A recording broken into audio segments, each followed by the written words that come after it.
Hello everyone.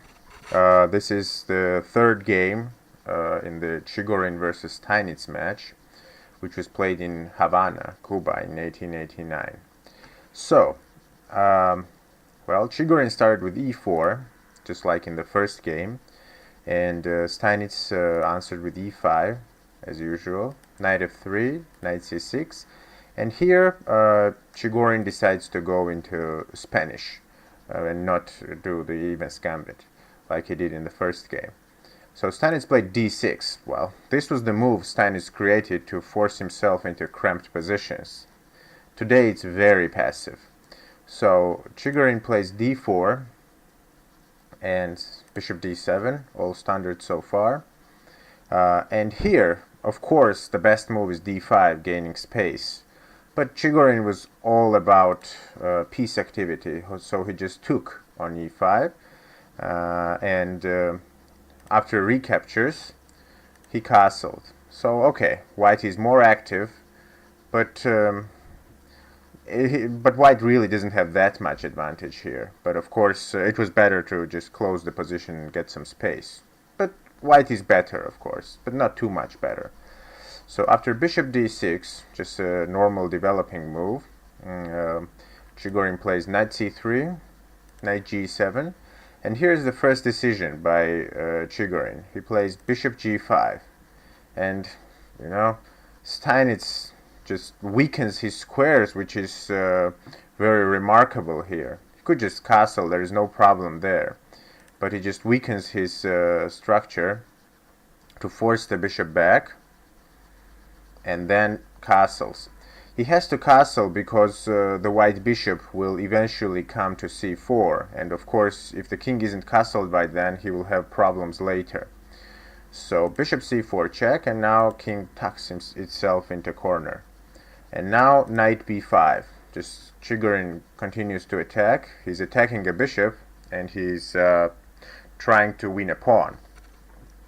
Knight c8 from Steinitz. True to his principle, defends passively. And now queen d2. This move seems a bit slow, and not sure why white is better if black plays a6 now. Queen e8 from Steinitz, just getting out of this battery, which should be on that line soon. And rook a d1. And here, bishop g4 was played. And this idea is slow because now black has the edge. Now the idea before this queen d2 was slow because now black's position is better because he's pinning the knight, and Chigorin has to come back and unpin his knight because his pawn structure will be weakened somewhat. And also now Steinitz can easily obtain an edge with a6. If Steinitz plays a6 here, and now, well, knight has to go back, and now bishop b4. And this position is slightly better. And later, after like 5 years, Schlechter played this move against Schiffers and drew that game. But after bishop e2, instead of going for advantage, Steinitz, true to his principle, just went back with the knight d8. He wants to reroute his knight to e6, but this is slow, and eventually it costs him an exchange. So Chigorin immediately strikes with c4, threatening c5, and now c4, c5, and now not c5, but c4, and now knight e6 from Steinitz. Now the c4 move was good because it now gives queen some space to defend the knight in a different way. For example, now if a6, this is no problem, because after knight c3, bishop b4, queen just can come here, and that's all. In the previous variation, queen didn't have c2. So after c4, knight e6, and now h3. Just Chigorin is kicking this bishop away, and then plays c5. And this is just passive, you know. All of Steinitz's pieces are going back. And now queen d5. Chigorin's queen comes to life, and Steinitz got what he was asking for, a cramped position. So Steinitz is trying to do something, because if he plays just c6, well, this doesn't win a piece because of queen takes c6 and c takes b5, and white is better. His queen is more active, and black has bad pawn structure there. So after queen c6 from Steinitz, just to attack it, now here bishop c4 was played. Now this is a very good move. It basically threatens to take the knight. And the problem is, well, of course, if Steinitz takes this queen, then bishop takes d5. And after knight takes c5, knight takes c7, rook b8, and now bishop takes c5, and after bishop takes c5, knight e6 just wins in exchange, because the bishop is on prise, and it's not possible to defend it. So bishop has to go probably to d6 or e7 probably. So after bishop c4, Steinitz puts another piece on the back rank to defend his queen. But now a4 from Chigorin just defends that knight. Now it's possible to simply take this knight without queen recapturing. Because, for example, if now, after bishop e8, if now queen takes c6, now queen takes e6, bishop takes e6, and bishop takes b5, and black is fine. Okay, so after bishop c4, bishop e8 was played by Steinitz, as I said, and now a4, just defending this knight. And now knight takes c5 was played, so Steinitz just decides to give up in exchange. Here it is possible to play a6, just to kick this knight first, so that it doesn't take on c7. But after queen takes c6, queen takes c6, bishop takes c6, and a takes b5, knight h4 starts to become very, very bad for black, because after b takes a4, knight f5 is coming, and with it strategically won position, because you can't kick this. Because, for example, after knight takes knight h4, b takes a6, instead of b takes a4, g6, then simply bishop h6 wins the rook. Because, and Steinitz is losing a rook anyway. Maybe this was better, but okay, he opts for this position, that after a4 just takes this and gives up in exchange. After bishop takes c5, bishop takes c5, queen takes c6, b takes c6, bishop takes c6, knight takes c7, and it is not possible to save a rook. Because, for example, if rook b8, just knight e6, and this wins. Well, it's not winning, but okay, after knight b6 attacking the bishop, bishop just moves, and after bishop b4, well, knight will still take a rook. So, I mean, this cramped position cost Steinitz his rook. So after knight takes c7, just knight d6. Steinitz just gets his knight out of the way. So now after bishop b3, just this knight was attacking the bishop, so bishop moved, and now bishop takes e4. Now Steinitz gets a pawn and inflicts a bad pawn structure in Chigorin, but he's still an exchange down. So after knight takes a8, bishop takes f3, g takes f3, and rook takes a8. And here Chigorin needs a good move. And this is a very good move with rook d5. If he plays anything else, for example f4, to then activate the king, then bishop d4 just simply locks this rook. So of course Chigorin doesn't want his rook to be locked, so he plays rook d5 first, so getting out of this bishop, even if bishop moves to d6 now. Now b6 was played, just protecting this guy, because bishop can't move now to d4 because the knight is hanging. So now rook fd1. So it seems that it's a matter of time that Chigorin will win, because this looks like a winning position. But after rook d8, now Chigorin has to choose. He plays king g2, which is not bad, because he wants to play f4 and then king f3 to activate his king. But there was even a better move here, which probably this is the reason why he didn't play it. After a5, of course it can't be taken, the bishop is hanging. So g6, so this means that the king wants to come and relieve the pressure on the knight.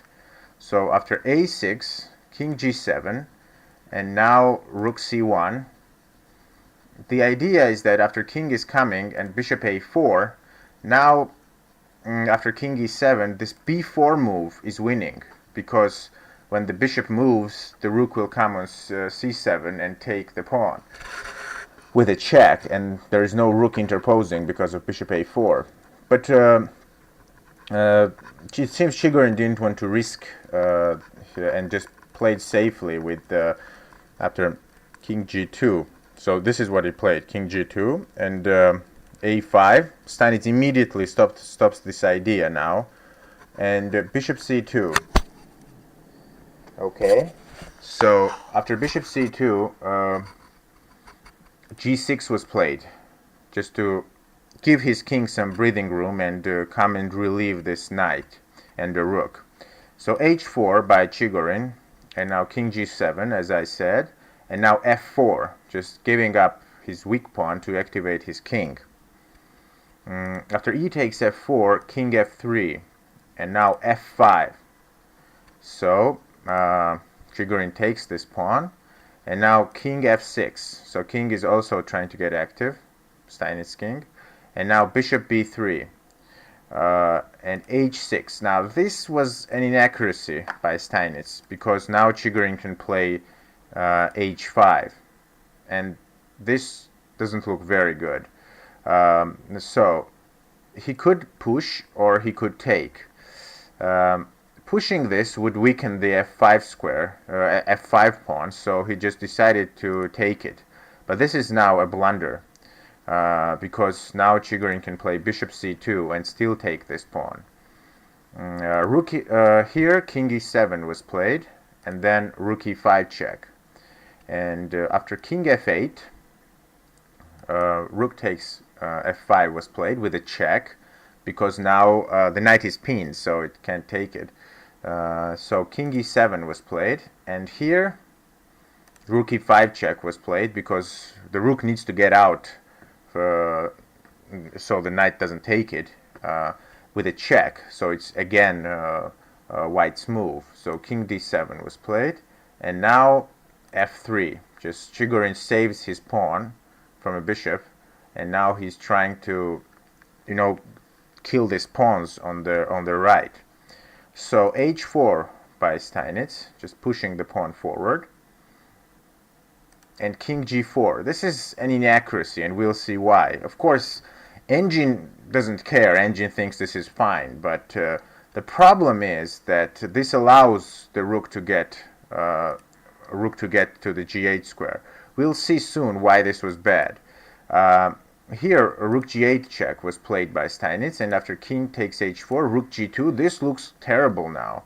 I mean, of course, objectively, white is winning, but it's hard to play as white here, because the pieces are coming in for the white king. After bishop f5 check, king c6, and b3, just saving the pawn.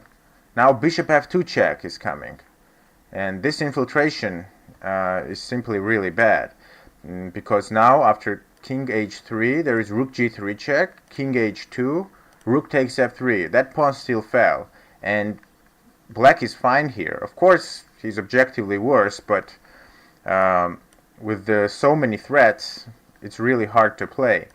After king g2, rook f4, and now bishop e6 from Chigorin, but now bishop c5 simply, and again the checks are coming. After bishop d5 check, king d7 was played, and now not to allow the check with the rook.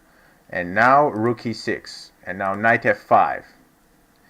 Now, after this tactic, it seems that the game is level, because bishop c4 check, king c7, and now rook d3. But after h5, you see that black has a good counterplay here. After bishop b5, rook g4 check, king h2, rook h4 check. As you see, this is not really nice. Here, after king g4, after h4, actually, Chigorin could play bishop b3. This stops any problems with the g8 square. And now after rook f8 check, king g4, the rook can't check anything. So rook f6 to continue attacking the f3 pawn, so the king is tied to it. But after f4, It's simply just looks like really bad position. After king c7, bishop e6, now f5 is threatened, and this looks really good. And rook h1, and this rook will kill all those pawns, and I don't think that Steinitz will survive really long. So let's return. So king h3 here, rook g3 check, king h2, rook f3, king g2, rook f4, bishop e6, bishop c5, and bishop d5 check, king d7. Okay, and now after knight f5, Steinitz has equalized, as I said, and bishop c4 check. And here, it seems that black has enough counterplay. Bishop b5 by Chigorin. Chigorin still has slight advantage, but with the bishop and rook just constantly checking the king, it's really not nice. After rook g4 check, king h2, rook h4 check, rook defense, and now bishop d6 check. This is just not pleasant. King g2, rook g4 check, king f1, knight g3 check, king f2. Yeah, from that position to this position, this doesn't look very good.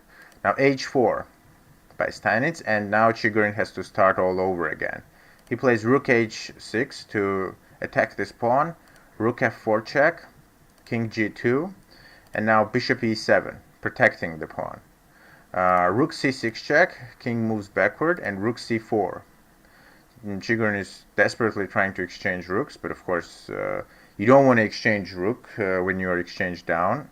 Now rook f8, and now rook d4. So threatening to win a bishop, so king c8, and now rook d7.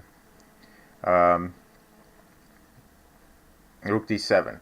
So now bishop d8 was played, protecting the pawn and solidifying. Rook h2. So knight e4. The knight moves, and now rook g7. Knight c5, the knight comes back because the bishop is now protecting that h4 pawn very solidly, and there is no problem there. So rook h3, and now bishop f6, attacking the rook. Rook moves, attacking the bishop. Bishop just safely tucks itself on d8 square. Bishop c4. Yeah, this is a draw objectively. It's maybe hard to defend, but it's objectively a draw. Rook f4, rook f3, rook d4. Of course, Chigorin wants to exchange the rooks. Now rook g7. Finally, Chigorin gets the 7th rank. And after king v8, rook ff7. After some brilliant moves, Chigorin has 2 rooks on the 7th rank. But it should still objectively be a draw, although, of course, Steinitz has to be careful now. Now, rook d6, and after king h3, rook d2 was played, and after rook h7 and rook d6, well, bishop f1. This is an interesting idea, because bishop might want to come to g2 at some point. And after knight e6, here Chigorin forces the exchange of rooks, which would be incredibly hard to defend, and Steinitz blundered immediately. Chigorin played rook d7. If he takes this now, rook takes d7, rook takes d7, king c8, and rook d6. And here, well, after knight g5 check, king g4, this looks very hard to defend. After knight g5, well, so there's another move here. So this move, first of all, looks, I mean, it looks that black has very hard defensive task. But it's possible, though. It's possible to defend it. But after, this is another way. After rook d7, knight g5 check, winning a rook. Because after king g4, knight takes h7, rook takes d6. And after king c7, rook h6. This is also very hard to defend. But these were ways to these were ways for Steinitz to somehow save the game. Instead, after rook d7, rook c6 was played, and this is the blunder that cost him the game, because now this move, king g4, first of all, removes any threat of knight g5 check, and losing a rook, of course. And white is threatening mate. For example, why mate? Look, I'll show you the exact mate that white is threatening. After h3, for example, just give random move to black. Rook b7 check, king a8, rook a7 check, king b8, and rook h b7 check, king c8, and now bishop a6, and mate will follow shortly after rook b6 probably. But I mean, this is clear cut because there are no checks for black as well. So after king g4, rook c7 was played. Steinitz desperately trying to cover the c7, cover the this seventh rank. But now after bishop c4 attacking the knight, this forces the exchange of rooks because, well, the knight is threatened, and if the knight moves, then the bishop will fall. So Steinitz actually takes this bishop because there is simply nothing else to do. And after bishop takes c4, there is king c8. And now, after rook d6, this now wins the bishop as well. And after knight c5, rook c6 check, king b8, and now rook h8. And here Steinitz resigned, as it is impossible to protect against rook takes b6. And this is the variation, for example, that could have been played. After king b7, just rook takes c5, b takes c5, and rook takes d8. And it's simply over. Here, though, after king g4, so rook c7 was played, right? And bishop c4, I said, forces the exchange. And why is this the case? Well, first of all, Steinitz has to give up a rook. He can't even take this rook, because if you take the rook, then another rook will come, and simply it's impossible for black to protect both his bishop and his knight. So that's why Steinitz had to give up a rook here. And now this is just over. I mean, it's a very simple win because white has two rooks, and he's Chigorin. So after a series of moves, after these moves, Steinitz didn't come to this. This was the final position of the game, and Steinitz resigned because there is nothing that can save both of the pieces actually. So thank you very much. Thank you for attention.